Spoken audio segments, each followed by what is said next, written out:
반갑습니다. 기중진 학점은행제 안선생입니다. 이번 영상에서는 사회복지사 2급 자격증을 취득하는 과정을 간단하게 요약 정리해드리려고 합니다. 워낙 쉬운 과정이다 보니까 이전에는 이걸 한번 쭉 풀어주는 느낌으로 설명을 했었는데 이번에는 이걸 압축해서 정리하는 느낌으로 갈 거니까 부담없이 편하게 영상 봐주시면 좋을 것 같습니다. 자, 바로 시작할게요. 자, 일단 사회복지사 2급 자격증을 취득할 때 무조건 알아야 하는 두 가지 내용이 있죠. 바로 학력 조건, 과목 이수. 이렇게 두 가지 내용은 무조건 체크를 하고 넘어가야 합니다. 학력 조건과 과목 이수 두 가지를 이해한 상태에서 세부적인 내용만 조금 더 자세하게 알면 자격증 취득 관련 내용은 모두 이해했다고 봐도 됩니다. 되게 간단하죠. 일단 학력 조건 먼저 살펴보면 사회복지사 2급 자격증 취득은 전문대 졸업 이상의 학력을 갖고 있어야 한다. 이미 전문대 졸업 이상이라면 학력 조건은 신경 쓰지 않으셔도 되고요. 전문대 졸업 이상의 학력이 없으시다면 학력 조건을 맞추는 것과 함께 필수 과목을 이수해 주시면 됩니다. 학력 조건은 이게 전부고요. 이제 과목 이수에 대해서 좀 설명을 하면 사회복지사 2급 자격증 취득에 필요한 과목은 총 17과목이죠. 여기서 이론 수업이 16과목, 실습이 1과목입니다. 보통 실습 1과목 이수하는 걸 제일 귀찮아 하시는데 이건 제가 이따가 따로 다루겠습니다. 앞에서는 제가 실습 포함 17과목을 들어야 한다 이렇게 말씀을 드렸는데 정확하게 어떤 과목을 들어야 하느냐, 이건 사회복지사협회 자격관리센터 홈페이지에 접속하시면 아주 자세하게 나와 있습니다. 실습도 마찬가지고요. 필수 과목 10과목, 선택 과목 7과목의 정확한 과목명까지 나와 있으니까 필수 17과목 이수 및 정확한 과목명 확인은 자격관리센터 홈페이지에서 해주시면 됩니다. 사회복지사 2급 자격증 취득 내용은 이게 전부입니다. 학력 조건을 맞추는 것과 함께 자격증 취득에 필요한 17과목을 이수한다. 두 가지 핵심 포인트만 체크하고 과정을 진행해 주시면 자격증을 취득하는 데 있어서 큰 어려움은 없을 겁니다. 이렇게 해서 사회복지사 2급 자격증 취득의 큰 뼈대를 잡은 뒤에 좀 더 디테일한 내용을 체크하고 이해하면 자격증 취득 과정이 완성되겠죠. 그럼 이제 말씀드린 학력 조건 및 과목 이수의 세부적인 내용도 같이 살펴보도록 할게요.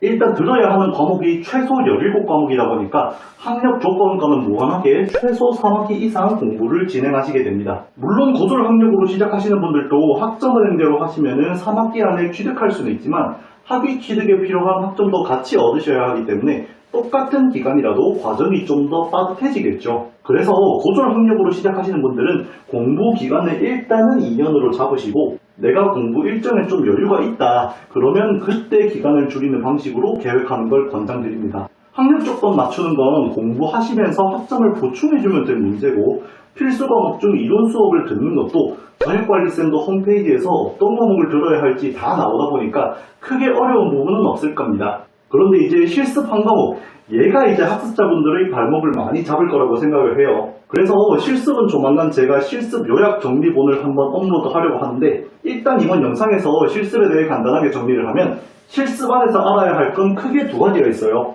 하나는 사회복지 현장 실습 과목을 신청하게 되는 교육기관, 다른 하나는 내가 160시간의 실습을 해야 하는 복지기관. 의외로 160시간 실습을 해야 하는 복지기관 알아보는 게 더 쉬울 겁니다. 얘는 자격관리센터 접속하시면 지역별로 어떤 복지기관이 있는지 다 나와 있어서 거주지역에서 가까운 곳으로 찾아보고 실습 가능한지 전화해서 물어보면 생각보다 금방 구하거든요. 근데 이제 얘가 문제입니다. 과목 신청하는 교육기관. 이게 왜 귀찮냐?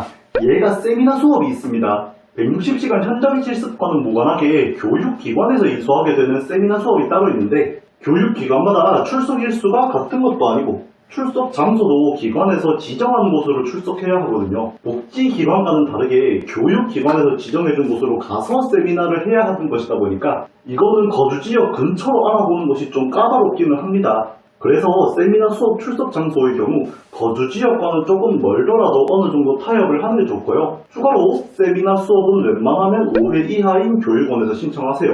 주말 세미나 수업이라서 너무 많이 나가면 피곤하니까요. 이렇게 해서 내용 정리는 모두 다 끝이 났는데요. 한번 쭉 둘러보시면 핵심 내용인 학력 충족, 두 번째 과목 이수, 이렇게 두 가지는 학습자분들이 무조건 알아주셔야 하고요. 세부적인 내용에서 자세하게 알아봐야 할 건 고졸 학습자분들이 시작했을 때 학력 조건을 같이 맞추는 것, 그리고 실습, 이렇게 두 가지. 학력 조건 맞추는 거야 수업 몇 개 더 들으면 해결될 문제고, 실습 과목도 제가 뭐 귀찮다, 타협해라 이렇게 말하니까 그런 거지, 수업 신청만 정상적으로 되어도 실습 과목 또한 큰 문제 없이 해결이 될 겁니다. 그리고 이제 뭐 여기서부터는 뭐 추가로 직장 다니면서 실습이 가능하냐, 전체적인 난이도가 어렵지는 않냐, 이런 질문 사항이 나올 수가 있는데, 일단 자격증 취득 난이도는 최하입니다. 굉장히 쉽다고 당당하게 말씀드릴 수 있습니다. 애초에 성적을 잘 받아야 할 필요도 없고, 과목 이수, 학력 조건 두 가지만 만족시키면 되는 거라 시간만 있으면 취득할 수 있습니다. 난이도에 대해서는 너무 부담을 가지지 마시고요. 그리고 이제 직장을 다니면서 할 수 있는지, 이것도 물어보시는 분들 되게 많은데, 이론 수업은 괜찮아요. 이론 수업은 괜찮은데 이제 실습, 얘가 좀 문제죠. 자격증 설명이나 블로그 게시글 같은 거 보면 실습도 직장 병행하면서 가능하다 이렇게 말하는 곳이 많기는 한데, 저는 일단 권장 안 합니다. 실습은 웬만하면 시간 있을 때 하세요. 뭐 주말반으로 해서 할 수 있다, 시간 빼면 충분히 된다 이렇게 반론하는 분들도 있지만, 제 기준에서는 160시간이라는 게 절대로 적은 시간이 아니거든요. 나는 무조건 빨리 얻어야 한다 이런 상황이 아니라면 현장 실습은 시간 여유 있으실 때 하시는 걸 권장드립니다. 이론 수업 다 들으시고 나서 나중에 실습해도 자격증 취득하시는 데에는 문제 없으니까요. 네, 지금까지 이렇게 내용 정리하고 추가로 저의 개인적인 의견까지 학습자분들에게 모두 전달해드렸습니다. 오늘 영상은 여기서 마무리를 하고요. 추가로 궁금하신 부분이 있으시다면 영상 더보기란에 있는 오픈 카톡 또는 메일 문의 활용하셔서 문의해주시면 답변 도와드리겠습니다. 영상 시청해주셔서 감사합니다. 지금까지 기능진 학점장님의 한 선생이었습니다.